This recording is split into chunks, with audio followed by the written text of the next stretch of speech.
आज इस press conference में उपस्थित प्रदेश के उपाध्यक्ष सिद्धार्थ शंभू जी, यहाँ उपस्थित वरीय अधिवक्ता SD संजय जी, प्रदेश के प्रवक्ता अखिलेश जी, हमारे मीडिया प्रभारी राकेश जी, अशोक जी, राजू जी, सभी पत्रकार बंधुओं,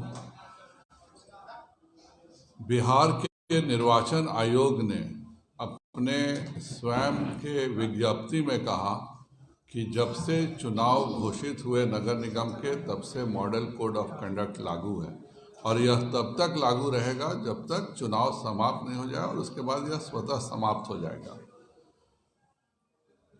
इस बीच में लगातार उद्घाटन का कार्य और शिलान्यास के कार्य माननीय मुख्यमंत्री जी, उप मुख्यमंत्री जी विभिन्न विभाग लगातार कर रहे हैं, जबकि दूसरे किसी व्यक्ति को नगर के क्षेत्र में मॉडल कोड ऑफ कंडक्ट होने के कारण किसी को भी उद्घाटन अथवा शिलान्यास की इजाज़त नहीं है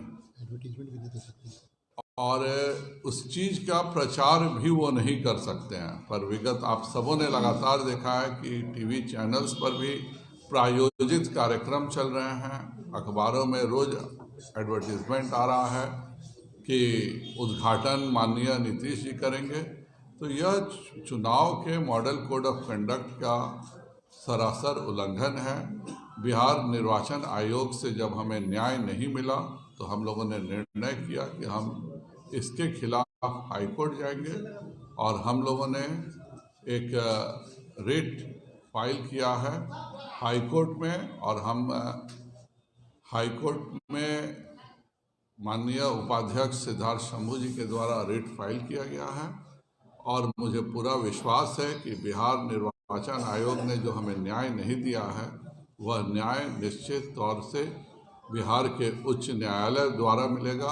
हर सांसद विधायक के अधिकार संसदीय लोकतंत्र में एक बराबर है और जब बिहार के किसी भी नगर में कोई सांसद विधायक कोई उद्घाटन शिलान्यास नहीं कर सकता है तो मुख्यमंत्री जी और उप मुख्यमंत्री जी के द्वारा यह करना सरासर आदर्श चुनाव आचार संहिता का उल्लंघन है और हम सब कोर्ट में जाएंगे। मुझे पूरा विश्वास है कि हम लोगों ने ऑलरेडी हाईकोर्ट में रिट दायर कर दिया है और इसमें हमें न्याय मिलेगा।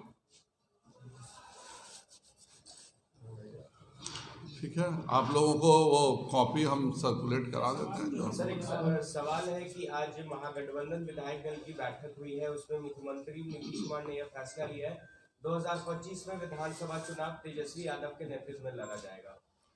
देखिए, नीतीश जी के पास एक अनुभव है कि कैसे 3 विधायकों से हम आराम से 17 सालों से राज कर रहे हैं। वह अच्छे से जानते हैं कि बिहार के राजनीति में वह समाप्त हो चुके हैं और अपनी प्रासंगिकता बनाने के लिए और जिस तरह से वह भारतीय जनता पार्टी के साथ रहते थे कि लगातार साथ भी रहेंगे और भाजपा को डैमेज भी करेंगे, यही काम वह आज राजद के साथ कर रहे हैं। यह तो उन्होंने गारंटी अपना करा ही लिया कि 2 साल तक वही मुख्यमंत्री रहेंगे, उसके बाद चुनाव होगा। अब चुनाव में कौन जीतता है कौन हारता है किसने देखा। लेकिन नीतीश कुमार जी अपनी साजिश को अंजाम देने में सदैव सफल रहते हैं और आज पुनः सफल हो गए हैं कि अब 2025 में जब चुनाव होगा तब ना, अब 43 के साथ वह महागठबंधन को एक जिस तरह से हम लोग देखते हैं, मैं नाम नहीं लेना चाहूँगा, पर आगे एक गाजर दिखा करके जिस तरह से दौड़ाया जाता है कि चलो यह गाजर तुम्हारे पकड़ में अब आने ही वाला है, उसी प्रकार का लबोलुआब माननीय मुख्यमंत्री जी ने किया है। अब 2025 तक तो उस गाजर के चक्कर में पूरा महागठबंधन दौड़ते रहे और 2025 में जब चुनाव होगा तो किसने देखा है, पहले तो 2025 में भाजपा ही जीतेगी और 25 तक मुख्यमंत्री जी ने अपनी सेटिंग कर ली है, यह किसी दूसरे की सेटिंग नहीं है। मुझे पूरी सिंपैथी है तेजस्वी जी के साथ, बेचारे युवा हैं, अच्छे से जाल में उनको नीतीश जी के जाल में बढ़िया से फंस गए हैं। अब शांति से वो 2025 तक नीतीश कुमार जी के को मुकुट पहना करके आराम से रखे, 25 में चुनाव जीतेंगे तब तो कोई बात होगी। अभी तो उन्होंने कहा है नेतृत्व में लड़ा जाएगा, ये अभी नहीं कहा है कि उसके बाद क्या होगा। जाहिर बात है उसके बाद किसी के हाथ में रहता नहीं है। तो नीतीश जी की बहुत सफल राजनीतिक चाल रही है, हम लोग चाल समझ गए। महागठबंधन को कुछ दिन लगेंगे अभी समझने में। अब 25 तक नीतीश जी के चरण वंदना सारे लोग करते रहे, फिर चुनाव के बाद किसने देखा। 24 में क्या होगा? फिर 24 में नीतीश जी नेतृत्व करने जा रहे हैं, 24 में क्या होगा? कहीं फिर आप लोग के साथ आ जाएंगे 24 के बाद? भारतीय जनता पार्टी किसी कीमत पर उनको नहीं लेने जा रही है। हमारे माननीय नेता, माननीय गृह मंत्री जी ने जब पूर्णिया में एक बार यह स्टेटमेंट दे दिया है, भाजपा में हर चीज़ें बहुत सोच समझ कर होती हैं और हमारा जो केंद्रीय नेतृत्व फैसला करता है हम सब उसके साथ रहते हैं।